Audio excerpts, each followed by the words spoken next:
ഒറ്റ പരീക്ഷയിലൂടെ ഒരു central government exam crack ചെയ്താലോ? റീസെന്റ് ആയിട്ട് വന്നിട്ടുള്ള ഒരു നോട്ടിഫിക്കേഷൻ ആണ് ECGCPOയുടെ നോട്ടിഫിക്കേഷൻ. അപ്പൊ ആ ഒരു നോട്ടിഫിക്കേഷൻ ലൈവ് പോയ സമയത്ത് ഒത്തിരി ഡൗട്ട്സ് നമുക്ക് വന്നിട്ടുണ്ടായിരുന്നു. അതായത് ECGC എന്ന് പറയുന്നത് എന്താണ്? അതുപോലെ തന്നെ ഏത് ലെവൽ പരീക്ഷയാണ് ഇത് വരുന്നത്? അതുകൂടാണ്ട് എക്സാം പാറ്റേൺ എങ്ങനെയായിരിക്കും? എന്താണ് പഠിക്കേണ്ടത്? അപ്പോ ഇതിനെ പറ്റിയുള്ളൊരു ഡീറ്റെയിൽഡ് വീഡിയോ ആണ് ഞാൻ ഇവിടെ ചെയ്യാൻ പോകുന്നത്. അപ്പോൾ ഈ വീഡിയോ അവസാനം വരെയും നിങ്ങൾ കാണുക. ഇനി ECGC എന്താന്ന് ചോദിച്ചു കഴിഞ്ഞാല് export credit guarantee corporation of India എന്ന് പറഞ്ഞൊരു സെൻട്രൽ ഗവൺമെന്റ് ഏജൻസിയാണ്. അപ്പൊ അതിലേക്ക് ഒരു പ്രൊബേഷണറി ഓഫീസർ പോസ്റ്റിലേക്കുള്ള റിക്രൂട്ട്മെന്റ് ആണ് ഇപ്പം വിളിച്ചിട്ടുള്ളത്. ഇത് നമ്മുടെ ട്രേഡ് മിനിസ്ട്രിയുടെ അണ്ടറിൽ അല്ലെങ്കിൽ സൂപ്പർവിഷനിൽ വരുന്ന ഒരു സെൻട്രൽ ഗവൺമെന്റ് ഏജൻസിയാണ്. അപ്പോ ഇതില് അതായത് നമ്മളൊരു സെൻട്രൽ ഗവൺമെന്റ് എംപ്ലോയി തന്നെയാണ് ഇതിനകത്ത് കയറി കഴിഞ്ഞു കഴിഞ്ഞാൽ. അപ്പൊ ഒത്തിരി സാലറിയും പേർക്കും കാര്യങ്ങളും ഒക്കെ ഉണ്ട്. നമുക്ക് ഡീറ്റെയിൽ ആയിട്ട് വഴിയെ തന്നെ നോക്കാം. നമുക്ക് ആദ്യം നമ്മൾ ഇതിനകത്ത് ചെക്ക് ചെയ്യേണ്ടത് ആപ്ലിക്കേഷൻ എന്നാണെന്നുള്ള ഡേറ്റുകൾ വളരെ വ്യക്തമായിട്ട് അറിഞ്ഞിരിക്കുക. നവംബർ 11 തൊട്ട് ഡിസംബർ 2 വരെ നിങ്ങൾക്ക് ഇതിന്റെ ആപ്ലിക്കേഷൻ കൊടുക്കാവുന്നതാണ്. അപ്പോ ഈ ഡേറ്റുകൾ ഇൻക്ലൂസീവ് ആണ്. അത് നിങ്ങൾ കറക്റ്റ് ആയിട്ട് തന്നെ ആ ഡേറ്റിനുള്ളിൽ വെച്ചിട്ട് തന്നെ ആപ്ലിക്കേഷൻ കൊടുക്കുക, എലിജിബിൾ ആയിട്ടുള്ള കാൻഡിഡേറ്റ്സ്. അതുകൂടാണ്ട് ഈ ഒരു ആപ്ലിക്കേഷന്റെ പ്രത്യേകത എന്ന് പറയുന്നത് ഓൺലൈൻ എക്സാമിനേഷൻ ഡേറ്റ് ആണ് എന്നാണെന്നും അതുപോലെ തന്നെ ടൈം എപ്പോഴാണെന്നും കൂടി വളരെ വ്യക്തമായിട്ട് നോട്ടിഫിക്കേഷനിൽ പറയുന്നുണ്ട്. അടുത്ത മാസം, അതായത് ജാനുവരി 11 തീയതിയാണ് ഈ പറയുന്ന പരീക്ഷ നടക്കുന്നത്. ഉച്ചയ്ക്ക് 2 തൊട്ട് 5 വരെയാണ് എക്സാം കണ്ടക്ട് ചെയ്യുന്നത്. അപ്പോ നമ്മുടെ 2026 ആദ്യത്തെ പരീക്ഷ ദാ വന്നിരിക്കുകയാണ്. ആദ്യമായിട്ട് നമ്മൾ 11 തീയതി പരീക്ഷ എഴുതാൻ പോവുകയാണ്. അപ്പോ 2026 ആദ്യത്തെ പരീക്ഷ വിത്തിൻ 5 മന്ത്സ് നമുക്ക് അടുത്ത പരീക്ഷ വരും. SBI PO. അത് കഴിഞ്ഞ ഉടനെ തന്നെ നമ്മുടെ IBPS PO വരും. അപ്പോ നമുക്ക് ഒട്ടും തന്നെ എന്താണ് പഠിത്തം ഒട്ടും തന്നെ നമുക്ക് വൈകിപ്പിക്കേണ്ട ഒരു കാര്യം അവിടെ വരുന്നില്ല. ഇനിയും നമ്മൾ ഏതാണ് എന്നുള്ളത് ചൂസ് ചെയ്തിരിക്കേണ്ട ഒരു സമയം നമുക്ക് വരുന്നില്ല. അപ്പൊ എത്രയും പെട്ടെന്ന് നിങ്ങൾ ഇനിഷ്യേറ്റീവ് എടുത്ത് നിങ്ങൾ പഠിക്കാൻ ആരംഭിക്കുക എന്നുള്ളതാണ് ഏറ്റവും ഇമ്പോർട്ടന്റ്. ഓക്കെ, ഇനി നമുക്ക് ബാക്കിയുള്ള ഡീറ്റെയിൽസിലേക്ക് പോവാം.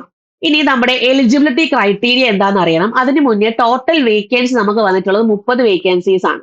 ഓക്കെ, ഇനി ടോട്ടൽ എന്താണ് നമ്മുടെ എലിജിബിലിറ്റി കാര്യങ്ങൾ പറയുമ്പോൾ ഫസ്റ്റ് നമ്മുടെ ഏജ് ലിമിറ്റ് ആണ് വരുന്നത്. 21 വയസ്സ് 30 വയസ്സാണ് നമുക്ക് മാക്സിമം മിനിമം ഏജസ് വരുന്നത്.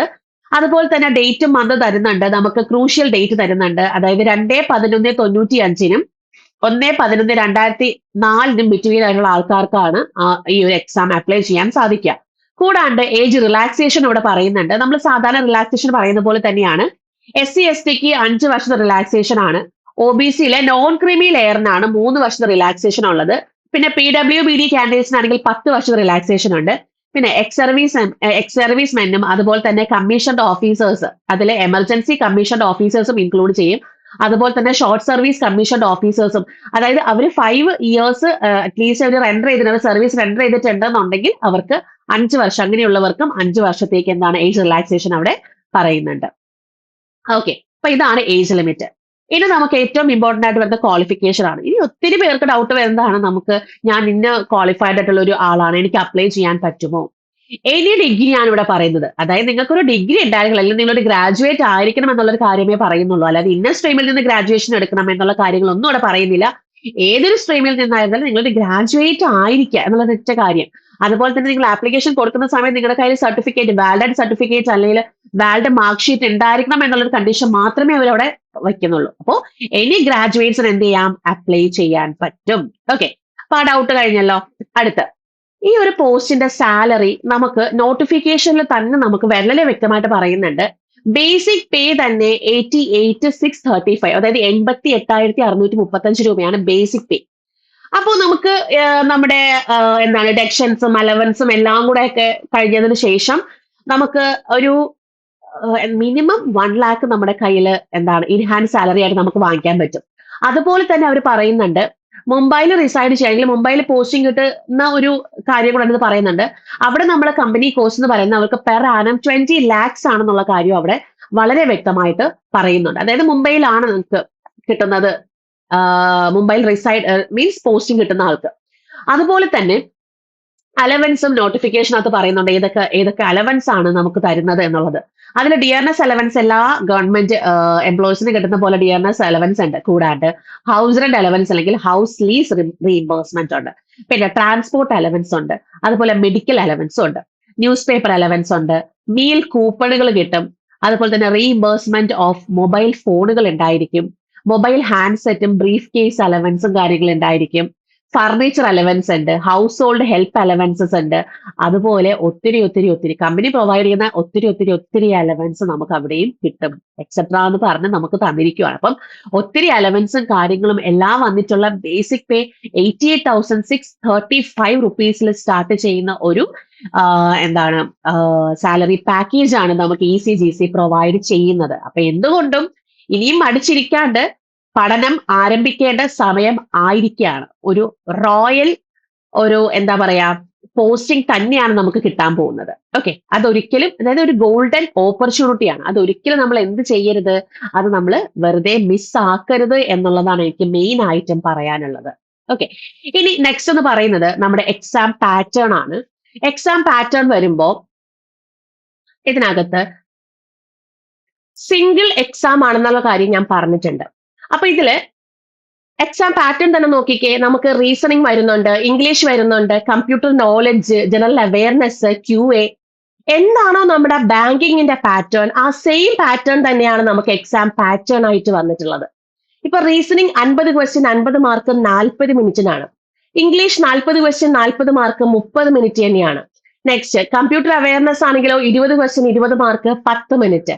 Awareness 40 question 40 mark 20 minute. QA 50 question 50 mark 40 minute. ഇനി എന്തൊക്കെയായിരിക്കും ഇതിനകത്ത് പഠിക്കേണ്ടതായിട്ട് വരുന്നത്? എന്താണോ നമ്മുടെ ബാങ്ക് എക്സാമിന്റെ സിലബസ്, ആ സെയിം സിലബസ് തന്നെയാണ് ECGC POയുടെ എക്സാം സിലബസ് എന്ന് പറയുന്നത്. അപ്പൊ ടോട്ടൽ നമുക്ക് 200 മാർക്ക് 200 ക്വസ്റ്റ്യൻസ് 140 മിനിറ്റിനാണ് അവിടെ ചോദിക്കുന്നത്. അപ്പൊ നമുക്ക് എന്തൊക്കെയാണ് പഠിക്കേണ്ടത് എന്നുള്ള ആ സിലബസ് കാര്യങ്ങളും നമുക്ക് ജസ്റ്റ് നോക്കാം. ഇപ്പൊ QAയുടെ കേസ് പറയുകയാണെങ്കിൽ നമുക്ക് simplification, approximation, series, quadratic equation, അതുപോലുള്ള വരുന്ന സ്പീഡ് മാത്സിൽ വരുന്നത്. പിന്നെ നമുക്ക് വരുന്ന അരിത്തമെറ്റിക് പോർഷൻസ് ആണ് ratio and proportion, percentage, average, time and work, time and distance, boats, mix and alligation, കൂടാണ്ട് profit and loss, partnership, pipes and cistern, probability, mensuration, അതുപോലെ പെർമ്യൂട്ടേഷൻ ആൻഡ് കോമ്പിനേഷൻ.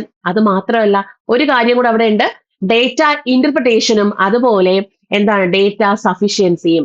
ഇങ്ങനെ ഒരു കാര്യം കൂടെ നമുക്ക് ഒരിക്കലും എന്താണ് ഒരിക്കലും തന്നെ നമുക്ക് ഒഴിച്ചുകൂടാൻ പറ്റാത്ത ഒരു കേസാണ് ഈ പറയുന്ന ഡേറ്റ ഇന്റർപ്രിട്ടേഷനും അതുപോലെ തന്നെ നമ്മുടെ ഈ ഡേറ്റ സഫിഷ്യൻസി എന്ന് പറയുന്നത്. അപ്പോൾ ഒരൊറ്റ പരീക്ഷ ഉള്ളത് കൊണ്ട് നമുക്ക് എന്തായാലും അത് ചോദിക്കാൻ, ഡേറ്റ സഫിഷ്യൻസി എന്തായാലും ചോദിക്കാൻ സാധ്യത കൂടുതലാണ്. അതുപോലെ ഡേറ്റ ഇന്റർപ്രിട്ടേഷൻ അതിപ്പോ ഒറ്റ പരീക്ഷയോ 2 പരീക്ഷയോ നമുക്കത് വളരെ ഇമ്പോർട്ടന്റ് ആയിട്ട് വരുന്നതാണ് DI എന്ന് പറയുന്നത്. അപ്പം ആ ഒരു ഏരിയയും കൂടെ വരുന്നുണ്ട് QAയുടെ കേസിൽ. അപ്പം സെയിം ആസ് നമ്മുടെ ബാങ്കിങ് സിലബസ് അല്ലെ. ഇനി റീസണിങ്ങിന്റെ കാര്യം നോക്കിക്കേ. Alpha numeric series, coding, decoding, inequality, syllogism, blood relation, direction, ranking, puzzle, seating arrangement, data sufficiency, input output, logic reasoning. കണ്ടോ? അതായത് സെയിം ആസ് നമ്മുടെ ഏതാണ് റീസണിങ് എബിലിറ്റിയുടെ അതേ എന്താണ് സിലബസ് ആണ്. അപ്പോ വെയിറ്റേജും എല്ലാം അതുപോലെ തന്നെയാണ്. അപ്പോൾ പ്രീവിയസ് ഇയർ ക്വസ്റ്റൻ ഒന്ന് എടുത്തു കഴിഞ്ഞാൽ നിങ്ങൾക്ക് അത് അറിയാൻ പറ്റും. നമുക്ക് മെയിൻ ആയിട്ടും എങ്ങനെയാണോ ഒരു SBIക്ക് IBPS ചോദിക്കുന്നത് അതേ രീതിക്ക് തന്നെയാണ് ECGC POയ്ക്കും ചോദിച്ചിട്ടുള്ളത്.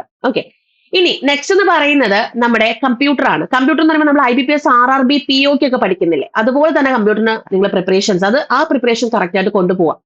History of computers, computer fundamentals, Windows, MS Excel, MS Office, MS PowerPoint അങ്ങനെ വരുന്നത്, ആ ഡേറ്റ സ്ട്രക്ചർ, കമ്പ്യൂട്ടർ വൈറസസ്, അങ്ങനെ വരുന്ന കമ്പ്യൂട്ടർ ടോപ്പിക്സ് കംപ്ലീറ്റ് ആയിട്ട് നമുക്കത് പഠിക്കേണ്ടതായിട്ടുണ്ട്. കൂടാണ്ട് ഇംഗ്ലീഷ് വരുമ്പോൾ ഗ്രാമർ വൈസ് നമുക്ക് നോക്കാനുണ്ട്, നോൺ ഗ്രാമർ സൈഡ് നോക്കാറുണ്ട്. അപ്പൊ നോൺ ഗ്രാമർ സൈഡ് എന്ന് പറയുമ്പോഴത്തേക്കും പാരാജമ്പിളും ക്ലോസ് ടെസ്റ്റും റീഡിംഗ് കോംപ്രിഹെൻഷനും വേർഡ് റീഅറേഞ്ച്മെന്റും വരും. എന്താണ് നമ്മുടെ നോൺ ഗ്രാമർ വരുമ്പോൾ, ഗ്രാമർ സൈഡ് വരുമ്പോൾ എറർ സ്പോട്ടിങ് വരും. അതുപോലെ തന്നെ ക്ലോസ് ടെസ്റ്റുകൾ വരാം, വൊക്കാബ്സ് കാര്യങ്ങൾ വരാം. പിന്നെ വരുമ്പോഴത്തേക്കും fillers, double fillers, single fillers അങ്ങനെ വരുന്ന കേസും നമുക്ക് അവിടെ ഇംഗ്ലീഷിനകത്ത് വരുന്നുണ്ട്. ഇതൊക്കെ നമ്മുടെ ബാങ്കിങ് സിലബസിനകത്ത് വരുന്നത് തന്നെയാണ്. ഇനി ഇതിന്റെ അവയർനെസ് ആണ്, ജനറൽ അവയർനെസ്. 40 ക്വസ്റ്റ്യൻ ആണ് വെയിറ്റേജ് വരിക അവയർനെസ്സിന്. അപ്പം അവയർനെസിന്റെ ഒരു പ്രത്യേകത എന്താണെന്ന് വെച്ചാൽ നിങ്ങൾ കറണ്ട് അഫയർ പഠിക്കുമല്ലോ. കറണ്ട് അഫയറിന് നിങ്ങൾക്ക് ഡെയിലി ന്യൂസ് പേപ്പേഴ്സ് വായിക്കേണ്ടതായിട്ട് വരും. അങ്ങനെ വായിക്കുമ്പോൾ നിങ്ങളുടെ ഡിസ്ക്രിപ്റ്റീവ് സൈഡ് അവിടെ ഓക്കെ ആവും. അപ്പോൾ ഡിസ്ക്രിപ്റ്റീവിന് നമുക്ക് പ്രീവിയസ് ഇയർ ചോദിച്ചിട്ടുള്ള ചോദ്യങ്ങൾ എന്ന് പറയുന്ന ചൈൽഡ് ലേബറിനെ പറ്റിയിട്ട് ഒക്കെ എസ്സേ എഴുതാനൊക്കെ അങ്ങനെയുള്ള ടോപ്പിക്കുകളാണ് വന്നിട്ടുള്ളത്. അപ്പം ഏറ്റവും റീസെന്റ് ആയിട്ട് വന്നിട്ടുള്ള സിനാരിയോ അനുസരിച്ചിട്ടുള്ള ഡിസ്ക്രിപ്റ്റീവ് ആയിരിക്കും നമുക്ക് അവിടെ ചോദിക്കുക. അപ്പം നിങ്ങൾ എന്ത് ചെയ്യണം, നമ്മുടെ പേപ്പർ റീഡിംഗ് മസ്റ്റ് ആയിട്ട് നിങ്ങൾ ചെയ്തിരിക്കണം. അപ്പോൾ കറണ്ട് അഫയറിന് നമുക്ക് അത് വളരെ യൂസ്ഫുൾ ആണ്. കൂടാണ്ട് ഫിനാൻഷ്യൽ അവയർനെസ്സും ഇൻഷുറൽ അവയർനെസ്സും ഒക്കെ ഇമ്പോർട്ടന്റ് ആണ്. കൂടാണ്ട് ECGCയുടെ ഹിസ്റ്ററിയും കൂടെ നമ്മൾ അറിഞ്ഞിരിക്കണം. ECGC റിലേറ്റഡ് ആയിട്ട് വരുന്ന എക്സ്പോർട്ട് റിലേറ്റഡ് ആയിട്ട് വരുന്ന ചോദ്യങ്ങളും അവിടെ ചോദിക്കും. ഇത് മാത്രമാണ് നമ്മളെ ബാങ്കിങ്ങിൽ നിന്ന് കുറച്ച് വ്യത്യാസമേ ഉള്ളൂ. ആ ഒരു പോർഷൻ കൂടെ പഠിക്കണം എന്നുള്ളൊരു വ്യത്യാസം മാത്രമേ അവിടെ വരുന്നുള്ളൂ. ബാക്കി എല്ലാം സെയിം ആസ്. ഓക്കെ, ഇനി ഇന്റർവ്യൂവിനും ഡിസ്ക്രിപ്റ്റീവിനും ഒക്കെ നമുക്ക് വളരെ ഉപകാരപ്പെടും. GA നമ്മൾ എന്താണ് പഠിക്കുന്നത് അനുസരിച്ചിട്ട് നമ്മുടെ ഇന്റർവ്യൂ ആൻഡ് ഡിസ്ക്രിപ്റ്റീവ് നല്ലപോലെ മെച്ചപ്പെടും. ഓക്കെ, ഇനി വരുന്നതാണ് നമ്മുടെ ഡിസ്ക്രിപ്റ്റീവ് പേപ്പർ. അപ്പൊ സിംഗിൾ എക്സാം കഴിഞ്ഞു, അത് കഴിഞ്ഞാൽ നേരെ നമ്മൾ ഡിസ്ക്രിപ്റ്റീവ് പേപ്പറിൽ വരും. അപ്പൊ സിംഗിൾ എക്സാം പാസ്സായാൽ മാത്രമേ ഡിസ്ക്രിപ്റ്റീവ് പേപ്പർ അവർ വാല്യൂ ചെയ്യുള്ളൂ. ഇനി ഇത് രണ്ടും പാസ്സായാൽ മാത്രമേ മെറിറ്റിലോട്ട് അവിടെ വിടത്തുള്ളൂ. അതായത് നമ്മുടെ ഇന്റർവ്യൂവിന് അവർ അറ്റൻഡ് ചെയ്യിപ്പിക്കത്തുള്ളൂ. ഡിസ്ക്രിപ്റ്റീവില് essay റൈറ്റിംഗ് വരും, പ്രീസി റൈറ്റിംഗ് വരും. 2 ക്വസ്റ്റ്യനിൽ ഒരെണ്ണം ചെയ്താൽ മതി, 20 മാർക്ക്. അങ്ങനെ രണ്ടിലും കൂടെ ചേർത്തിട്ട് ടോട്ടൽ 40 മിനിറ്റ് ആണ് തരുന്നത്. അങ്ങനെ 20 മാർക്ക് വീതം വെച്ചിട്ടാണ് അവിടെ വരുന്നത്. 40 മിനിറ്റ് ആണ്. ഒന്ന് പ്രീസി റൈറ്റിംഗ് ആണ്. അപ്പൊ ഇതാണ് ഞാൻ പറഞ്ഞത്. ചിലപ്പോൾ essay റൈറ്റിംഗിൽ ചിലപ്പോൾ ഇതിന് മുന്നേ ചോദിച്ചിട്ടുള്ളത് ഈ പറഞ്ഞതാണ്, ചൈൽഡ് ലേബർ പോലെയുള്ള ടോപ്പിക്കുകൾ ചോദിച്ചിട്ടുണ്ട്. ഈ പ്രീസി റൈറ്റിംഗ് ചോദിക്കാം അല്ലെ. അപ്പോ ഇതൊന്നും നിങ്ങൾക്ക് പുതുമയുള്ള കാര്യങ്ങളല്ല. കാരണം IBPS POയ്ക്കും SBIക്കും ഒക്കെ നിങ്ങൾ ചെയ്തു വന്ന കാര്യങ്ങളാണ്. ഡിസ്ക്രിപ്റ്റീവ് നിങ്ങൾ ചെയ്തു വന്ന കാര്യങ്ങളാണ്. അതുകൊണ്ട് ഇതൊരു പ്രത്യേകിച്ച് ഒരു പുതുമയായിട്ട് എനിക്ക് തോന്നുന്നില്ല. അതുപോലെ സിംഗിൾ എക്സാം വരുന്നതായാലും നിങ്ങൾ പഠിച്ചിട്ടുള്ള കാര്യങ്ങൾ തന്നെയാണ്. വേറെ ഒന്നും എക്സ്ട്രാ അവിടെ ആഡ് ഓൺ ചെയ്യുന്നില്ല.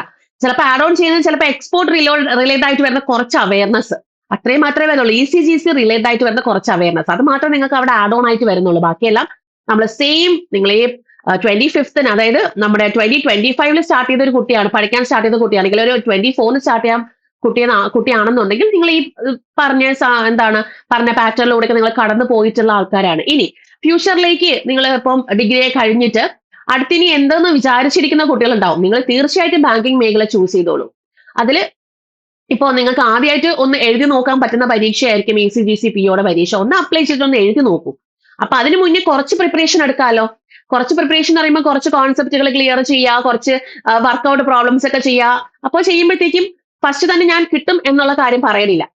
ഇപ്പൊ നമുക്ക് കുറച്ച് ടൈം ലിമിറ്റ് ഉണ്ട്. അപ്പൊ ടൈം ലിമിറ്റ് ഉള്ളതിൽ വെച്ച് നിങ്ങൾക്ക് പഠിച്ചിട്ട് ഈ ഒരു എക്സാം അറ്റൻഡ് ചെയ്യാം. അപ്പൊ ഞാൻ പറഞ്ഞു 2026 ആദ്യത്തെ പരീക്ഷയാണ്. നിങ്ങൾ ഈ പ്രിപ്പറേഷൻ കണ്ടിന്യൂ ചെയ്ത് പോവുകയാണെന്നുണ്ടെങ്കിൽ അടുത്ത 5 മാസത്തിൽ വിളിക്കുന്ന SB നമുക്ക് ക്ലിയർ ചെയ്യാൻ പറ്റും. അതുപോലെ നെക്സ്റ്റ് വരുന്ന IBPS നമുക്ക് ക്ലിയർ ചെയ്യാൻ പറ്റും. അപ്പോൾ ആ ഒരു ഇനിഷ്യേറ്റീവ് നിങ്ങൾ എടുക്കുക. ഇപ്പം പഠിക്കാൻ ആരംഭിക്കുന്നവര് ഒരിക്കലും ഞാൻ ജനുവരി മാസം ആവട്ടെ പഠിക്കാം, അല്ലെങ്കിൽ കലണ്ടർ വരട്ടെ ഞാൻ പഠിക്കാം, അങ്ങനെ ഒന്ന് വിചാരിച്ച് ഒരിക്കലും ഇരിക്കരുത്. ഇപ്പം റൈറ്റ് ടൈം ടു ചൂസ് ആണ്. അപ്പോൾ നിങ്ങൾ അത് കറക്റ്റ് ആയിട്ട് തന്നെ അത് ചൂസ് ചെയ്യുക, ടൈം ചൂസ് ചെയ്യുക. ഇന്ന് പഠിക്കാൻ സ്റ്റാർട്ട് ചെയ്യാമെങ്കിൽ ഇന്ന് പഠിച്ചോളൂ. കാരണം നമുക്ക് ഇപ്പൊ റീസെന്റ് ആയിട്ട് 2 പരീക്ഷകൾ വന്നിട്ടുണ്ട്, നബാർഡും അതുപോലെ ECGCയും. നബാർഡ് ഞാൻ ഒരിക്കലും പറയില്ല, നബാർഡ് എന്ന് പറയുന്നത് വളരെ ഈസിയുള്ള പരീക്ഷയാണെന്ന് ഞാൻ ഒരിക്കലും പറയില്ല. പക്ഷേ അത് പ്രിപ്പറേഷൻ കുറച്ച്, അതായത് വളരെ കുറച്ച് പ്രിപ്പറേഷൻ മാത്രം മതിയാവും. നേരത്തെ പഠിച്ചുകൊണ്ടിരിക്കുന്നവർക്ക് വളരെ കുറച്ച് പ്രിപ്പറേഷൻ മാത്രം മതി. അഡീഷണൽ ആയിട്ട് കുറച്ച് കാര്യങ്ങൾ പഠിക്കാനുണ്ട്. അതിന് കുറച്ച് ടൈം കൊടുക്കുക എന്നുള്ളതേ ഉള്ളൂ. ഇനി പഠിക്കാൻ പോകുന്നവർക്ക് നല്ലതല്ലേ, നിങ്ങൾ ആദ്യമായിട്ട് എല്ലാ കാര്യങ്ങളും പഠിച്ചു പോകുമ്പോഴേക്കും ഇനി വരുന്ന കംപ്ലീറ്റ് എക്സാംസ് നമുക്ക് എഴുതിക്കൂടെ. അപ്പോ ഒരു റൈറ്റ് ടൈമാണ് നിങ്ങൾ സത്യം പറഞ്ഞാൽ ഇപ്പോ വന്നിരിക്കുന്നത്. ഇത് ഒരിക്കലും നിങ്ങൾ മിസ് ചെയ്യരുത്. ഇതൊരു ഗോൾഡൻ ഓപ്പർച്യൂണിറ്റി ആണെന്നുള്ള കാര്യമേ ഞാൻ പറയത്തുള്ളൂ. ഓക്കെ, ഇനി നിങ്ങൾക്ക് നബാർഡിനായിരുന്നാലും ECGCക്കായിരുന്നാലും നമുക്ക് ബാച്ചസ് അവൈലബിൾ ആണ്. എൻട്രി കംപ്ലീറ്റ് കാര്യങ്ങളായിട്ട് സജ്ജമായിട്ടിരിക്കുകയാണ്. നിങ്ങൾ ജസ്റ്റ് ചേർന്നാൽ മാത്രം മതി. ബാക്കി എങ്ങനെയാണ് നമ്മൾ സ്റ്റഡി സ്ട്രക്ചർ പോകുന്നത് എന്നുള്ളത് ഞാൻ പറഞ്ഞുതരാം. ഇപ്പൊ ഞാൻ പറഞ്ഞു, ഇപ്പൊ നമുക്ക് ECGC എന്ന് പറഞ്ഞാൽ ഒന്ന് ഇപ്പൊ ആദ്യമായിട്ടൊക്കെ പഠിക്കുന്ന കുട്ടികളാണെങ്കിൽ ഒന്ന് ട്രൈ ഔട്ട് ചെയ്ത് നോക്കാൻ പറ്റുന്ന ഒരു എക്സാം ആണ് ഈ പറയുന്ന ECGC. അത് കഴിഞ്ഞ് വരുന്ന പരീക്ഷകളിൽ നമുക്ക് കുറച്ചും കൂടി പ്രിപ്പറേഷൻസ് ഒക്കെ വരുന്ന സമയത്ത് അത് നമുക്ക് കോൺഫിഡന്റോട് കൂടി ഒന്ന് അറ്റൻഡ് ചെയ്യാൻ പറ്റും. അപ്പം ECGC ഒന്ന് നോക്കുക, എന്നെ കൊണ്ട് പറ്റുന്നുണ്ടോ എന്നുള്ളത് അറിയണ്ടേ. അപ്പൊ അതിന് ഇത്രയും ടൈം ഒന്ന് നിങ്ങൾ നല്ലപോലെ ഒന്ന് നോക്കുക, കോൺസെപ്റ്റുകൾ ക്ലിയർ ആക്കുക, കുഞ്ഞു ടെസ്റ്റുകൾ കാര്യങ്ങളൊക്കെ ചെയ്ത് നോക്കുക. ഒരുപാട് പാടൊന്നും ഞാൻ ഒരിക്കലും പറയില്ല. നമ്മളെ കൊണ്ട് ചെയ്യാൻ പറ്റുന്നത് തന്നെയാണ് ECGC POയുടെ ക്വസ്റ്റ്യൻസ്, ഇതുവരെയുള്ള പ്രീവിയസ് ഇയർ ക്വസ്റ്റ്യൻസ് എന്ന് പറയുന്നത്. അപ്പോൾ അതൊന്ന് അറ്റൻഡ് ചെയ്ത് നോക്കുക. അപ്പൊ നമുക്കിപ്പോ ലൈവ് ക്ലാസ്സുകളും റെക്കോർഡ് ക്ലാസ്സുകളും ഒക്കെ അവൈലബിൾ ആണ്. അതുപോലെ തന്നെ ഈ ഒരു ബാച്ചിലേക്ക് ജോയിൻ ചെയ്ത് കഴിഞ്ഞാൽ നമ്മുടെ ഗോൾഡ് ബാങ്കിങ് ബാച്ച് ആണ്, ഒരു 1 year ബാച്ച് ആണ് അത് വരുന്നത്. അപ്പോ അതിൽ ജോയിൻ ചെയ്ത് നിങ്ങൾക്ക് ഫുൾ ബാച്ച് ത്രൂ ഔട്ട് നിങ്ങൾക്ക് മെന്റർഷിപ്പ് സപ്പോർട്ട് കാര്യങ്ങളൊക്കെ ഉണ്ടായിരിക്കും. കൂടാണ്ട് മോക്ക് എക്സാംസ്, നമുക്ക് അൺലിമിറ്റഡ് ആയിട്ട് വരുന്ന മോക്ക് ടെസ്റ്റുകളായിരുന്നാലും ഡെയിലി ടെസ്റ്റുകളായിരുന്നാലും സെഷണൽ വൈസ് ടെസ്റ്റുകളായിരുന്നാലും ഒക്കെ അതിനകത്ത് അവൈലബിൾ ആണ്. ഡൗട്ട് ക്ലിയറൻസ് സെഷൻസ് അവൈലബിൾ ആണ്. നിങ്ങൾക്ക് ഏത് പോർഷൻ ആണോ, ഏത് ടോപ്പിക്കാണോ നിങ്ങൾക്ക് ഡൗട്ട്, ആ ടോപ്പിക്ക് ക്ലിയർ ചെയ്ത് വരാൻ വേണ്ടിയിട്ട് സ്പെഷ്യൽ ലൈവ് ക്ലാസ്സുകളും കാര്യങ്ങളൊക്കെ നിങ്ങൾക്ക് അറേഞ്ച് ചെയ്ത് തരും. ഇതൊക്കെയാണ് ഇതിന്റെ പ്രത്യേകത, അല്ലെങ്കിൽ ഈ ഒരു ബാച്ചിന്റെ പ്രത്യേകത എന്ന് പറയുന്നത്. നമുക്ക് ഒരുപാട് ബാച്ചിൽ ഒരുപാട് റിസൾട്ടും കാര്യങ്ങളും വന്നിട്ടുണ്ട്. അപ്പൊ അതിനെ അടിസ്ഥാനപ്പെടുത്തിയിട്ടാണ് നമ്മൾ ആ ഒരു സ്ട്രക്ചർ അത് തന്നെ കീപ്പ് ചെയ്തുകൊണ്ട് പോകുന്നത്. അതുപോലെ നമുക്കൊരു 3 മന്ത് അതായത് ഫസ്റ്റ് 3 മന്ത്സ് എന്ന് പറയുന്നത് നമ്മുടെ ബേസിക് കോൺസെപ്റ്റുകൾ ക്ലിയർ ചെയ്യാമെന്നുള്ളതും, അടുത്ത 3 മന്ത്സ് എന്ന് പറയുന്നത് പ്രിലിംസ് എക്സാമിലേക്കുള്ള വീക്ക്ലി അസസ്മെന്റ് ത്രൂ നമ്മളെ വീക്ക് ടോപ്പിക്സ് ഒക്കെ ക്ലിയർ ചെയ്ത് പ്രിലിംസിലേക്ക് സജ്ജമാക്കുക എന്നുള്ളതും, അടുത്ത ഒരു 3 മന്ത്സ് എന്ന് പറയുന്നത് പ്രിലിംസ് ക്രാക്ക് ചെയ്ത് മെയിൻസ് പ്രിപ്പറേഷൻ ടൈറ്റ് ആക്കി ഒരു ഇന്റൻസീവ് മെയിൻസ് കോച്ചിങ് തന്നെ അവിടെ ഉറപ്പുവരുത്തിയാണ് അടുത്ത 3 മന്ത്സ്. നെക്സ്റ്റ് 3 മന്ത്സ് എന്ന് പറയുന്നത് മെയിൻസ് പ്ലസ് ഇന്റർവ്യൂലേക്ക്, അതായത് നമ്മുടെ ഉണ്ണികൃഷ്ണൻ സാറിന്റെ ഇന്റർവ്യൂ, സ്പെഷ്യൽ ഇന്റർവ്യൂ ക്ലാസ്സസ് ഒക്കെ ചേർത്തിട്ടുള്ളതാണ് നെക്സ്റ്റ് ക്ലാസ് വന്നത്. അപ്പം നമുക്ക് ECGCക്ക് ഇപ്പൊ നിങ്ങൾ അടുത്ത വർഷം അല്ലെങ്കിൽ ഇപ്രാവശ്യം നിങ്ങൾ പഠിച്ചുകൊണ്ടിരിക്കുന്ന കുട്ടികൾക്കാണെന്നുണ്ടെങ്കിൽ നിങ്ങൾക്ക് ജോയിൻ ചെയ്ത് കഴിഞ്ഞാൽ ഇതൊരു കറക്റ്റ് ട്രാക്കിൽ പോയി നമുക്ക് ECGC അത് ക്രാക്ക് ചെയ്ത് നമുക്ക് ആ ഫുൾ പ്രോസസ് വഴി വരാൻ പറ്റും. ഇനി പഠിക്കാൻ പോകുന്ന കുട്ടികളാണെന്നുണ്ടെങ്കിൽ നിങ്ങൾക്ക് ഒരു കംപ്ലീറ്റ് പ്രോസസ്സ് അവിടെ കിട്ടും. അതായത് കംപ്ലീറ്റ് ഇന്റർവ്യൂ വരെയുള്ള എല്ലാ കാര്യങ്ങളും നമ്മുടെ ബാച്ചിൽ നിങ്ങൾക്ക് അതിനകത്ത് അവൈലബിൾ ആയിരിക്കും. ഇനി ബാച്ചിനെ പറ്റി കൂടുതലൊക്കെ നിങ്ങൾക്ക് ഡിസ്കസ് ചെയ്യണം അല്ലെങ്കിൽ അറിയണം എന്നുണ്ടെങ്കിൽ ഞാനൊരു നമ്പർ ലാസ്റ്റ് കാണിച്ചേക്കാം. ആ ഒരു നമ്പറിലേക്ക് വിളിച്ച് കോൺടാക്ട് ചെയ്യാം. നമ്മുടെ 3 ലെയർ ലേണിംഗ് സ്ട്രക്ചർ എങ്ങനെയാണ്? ബേസിക് ലെവൽ ഉണ്ട്, ബേസിക് ലെവൽ ഫൗണ്ടേഷൻ ക്ലിയറൻസ് ആണ്. ഇന്റർമീഡിയറ്റ് ലെവൽ എന്ന് പറഞ്ഞാൽ പ്രിലിംസ് ബാച്ച് കറക്റ്റ് ആയിട്ട് പ്രിലിംസ് ക്രാക്ക് ചെയ്യുക എന്നുള്ളതാണ് ഇന്റർമീഡിയറ്റ് ലെവൽ വരുന്നത്. അതിനകത്ത് ഒത്തിരി ടെസ്റ്റുകൾ സോൾവ് ചെയ്യുക, അനലൈസ് ചെയ്യുക, വീക്ക് ടോപ്പിക്സ് അനലൈസ് ചെയ്യുക, മെന്റേഴ്സ് നിങ്ങൾക്ക് സ്പെഷ്യൽ ക്ലാസ്സുകൾ തരിക, അതൊക്കെയാണ് ഇന്റർമീഡിയറ്റ് ലെവലിനകത്ത് വരിക. നെക്സ്റ്റ് എക്സ്പേർട്ട് ലെവൽ എന്ന് പറയുമ്പോഴേക്കും മെയിൻസ് പ്ലസ് നമ്മുടെ ഇന്റർവ്യൂ കാര്യങ്ങളെല്ലാം സെറ്റ് ആക്കുക, ഒരു ഇന്റൻസീവ് ആയിട്ട് വരുന്ന ഒരു കോച്ചിങ് ആണ് എക്സ്പേർട്ട് ലെവൽ വരുമ്പോൾ. നമുക്ക് എന്തൊക്കെയാണ് ക്ലാസ് ഫീച്ചേഴ്സുകൾ? ഞാൻ നേരത്തെ പറഞ്ഞ പോലെ നമുക്ക് റെക്കോർഡ് ക്ലാസ്സുകൾ ഉണ്ടാവും, കൂടാണ്ട് നമ്മുടെ ഇന്ററാക്റ്റീവ് ആയിട്ട് വരുന്ന ലൈവ് ക്ലാസ്സുകൾ നിങ്ങൾക്ക് ഡെയിലി ഉണ്ടായിരിക്കും. അതായത് വീക്ക് ടോപ്പിക്സ് അനുസരിച്ചിട്ടുള്ള ക്ലാസ്സുകൾ, ലൈവ് ക്ലാസ്സുകളും കാര്യങ്ങളും ഉണ്ടായിരിക്കും. ഡൗട്ട് ക്ലിയറൻസ് സെഷൻസുകൾ ഉണ്ടായിരിക്കും. വിഷ്വലൈസേഷൻ ബേസ്ഡ് ക്ലാസ്സസ്, അതായത് ചില ടോപ്പിക്കൊക്കെ നിങ്ങൾക്ക് വിഷ്വലൈസ് ചെയ്ത് പഠിക്കുമ്പോൾ കുറച്ചും കൂടെ ഓർമ്മയിൽ നിൽക്കും അല്ലെ, അങ്ങനെ വിഷ്വലൈസേഷൻ ബേസ്ഡ് ക്ലാസ് ഉണ്ടായിരിക്കും. Batch through out mentorship support ഉണ്ടായിരിക്കും. സ്റ്റഡി പ്ലാൻ ഉണ്ടായിരിക്കും. ആ സ്റ്റഡി പ്ലാൻ ത്രൂ ഔട്ട് ആയിരിക്കും നമ്മുടെ സ്റ്റഡീസും കാര്യങ്ങളും പോകുന്നത്. പിന്നെ അൺലിമിറ്റഡ് ആയിട്ട് വരുന്ന മോക്ക് ടെസ്റ്റുകൾ, അതുപോലെ തന്നെ സെഷണൽ ടെസ്റ്റുകൾ, ഡെയിലി ടെസ്റ്റുകൾ, കൂടാണ്ട് ടെക്സ്റ്റ് ബുക്ക് നിങ്ങൾക്ക് ഇതിനകത്ത് അവൈലബിൾ ആണ്. അത് നിങ്ങൾ മാക്സിമം യൂട്ടിലൈസ് ചെയ്യുക. നമ്മൾ ഒരിക്കലും നമ്മൾ കിട്ടിയ ചാൻസ് നമ്മൾ പാഴാക്കാണ്ടിരിക്കുക. അപ്പോ കറക്റ്റ് ആയിട്ട് തന്നെ നിങ്ങളുടെ ആ ഒരു സ്റ്റഡീസും കാര്യങ്ങളൊക്കെ മുന്നോട്ട് കൊണ്ടുപോകട്ടെ. അപ്പൊ ബിഗിനേഴ്സ് സ്റ്റാർട്ട് ചെയ്യുന്ന കുട്ടികളുണ്ടെങ്കിൽ എത്രയും പെട്ടെന്ന് ഒന്ന് ജോയിൻ ചെയ്തു, ഒരു സമയം പോലും പാഴാക്കാണ്ട് വന്ന് ജോയിൻ ചെയ്തോളൂ കേട്ടോ. അപ്പോൾ നമ്മുടെ ഈ ഒരു നമ്പറിലാണ് ഞാൻ പറഞ്ഞത് കോൺടാക്ട് ചെയ്യാൻ. ബാച്ച് ഡീറ്റെയിൽസിനെ പറ്റിയിട്ടൊക്കെ കംപ്ലീറ്റ് ഒരു അവയർനെസ് നിങ്ങൾക്ക് അതിനകത്ത് കിട്ടും. ഈ നമ്പറിലേക്ക് വിളിച്ചൊന്ന് കോൺടാക്ട് ചെയ്താൽ മതി. അല്ല നിങ്ങൾക്ക് കമന്റ് സെക്ഷനിൽ നിങ്ങൾക്ക് വേണമെങ്കിൽ ഡൗട്ട്സ് കാര്യങ്ങളൊക്കെ ചോദിക്കാവുന്നതാണ് കേട്ടോ. അതുപോലെ തന്നെ ഇതുപോലുള്ള പുതിയ ഇൻഫർമേഷൻസ്, പുതിയ നോട്ടിഫിക്കേഷൻസ്, ഇതൊക്കെ നിങ്ങൾക്ക് ഫസ്റ്റ് അറിയണം എന്നുണ്ടെങ്കിൽ നമ്മുടെ ചാനൽ ഒന്ന് സബ്സ്ക്രൈബ് ചെയ്തേക്കുക. അടുത്ത് കിടക്കുന്ന ഒരു ബെൽ ബട്ടൺ ഉണ്ട്, അതൊന്ന് ഇനേബിൾ ചെയ്തേക്കുക. അപ്പൊ നിങ്ങൾക്ക് ആദ്യം തന്നെ അറിയാൻ സാധിക്കും. അപ്പോൾ ചാനൽ ഒന്ന് ഫോളോ ചെയ്യാൻ മറക്കരുത്.